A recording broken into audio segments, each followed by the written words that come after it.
Siklus hidrologi perjalanan air di permukaan bumi.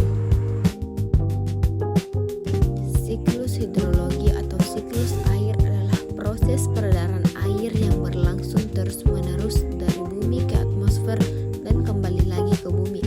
Siklus ini terjadi secara alami dan tidak pernah berhenti selama masih ada matahari. Proses terjadinya siklus hidrologi dimulai dari adanya panas matahari yang menyinari permukaan bumi. Panas matahari menyebabkan air yang berada di laut, sungai, danau, dan permukaan tanah mengalami penguapan. Peristiwa perubahannya air disebut evaporasi. Tumbuhan juga mengalami penguapan.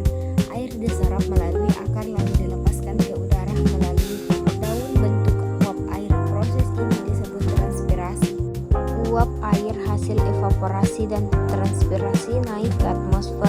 Semakin tinggi naik, suhu udara semakin dingin, sehingga uap air menjadi titik-titik kecil air melalui proses kondensasi. Titik tersebut berkumpul membentuk awan. Setelah awan terbentuk, angin membawa awan berpindah tempat yang disebut adveksi.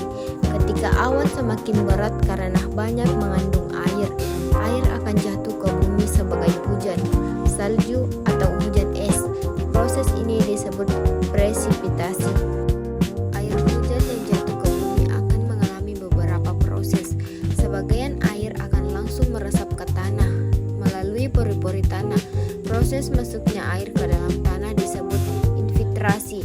Air yang meresap lebih dalam lagi menuju lapisan bawah tanah disebut perkolasi. Air tersebut kemudian menjadi air tanah yang sangat penting sebagai cadangan air bersih bagi manusia dan makhluk hidup lainnya. Sebagian air hujan yang tidak dapat meresap ke dalam tanah akan mengalir di permukaan bumi. Air tersebut mengalir melalui selokan, sungai, dan danau hingga akhirnya kembali ke laut. Aliran air di permukaan tanah ini disebut runoff atau aliran permukaan. Besarnya aliran permukaan dipengaruhi oleh keadaan tanah, jumlah tumbuhan, dan banyaknya hutan yang turun. Daerah yang memiliki banyak tumbuhan biasanya dapat menyerap lebih banyak air sehingga mengurangi resiko banjir.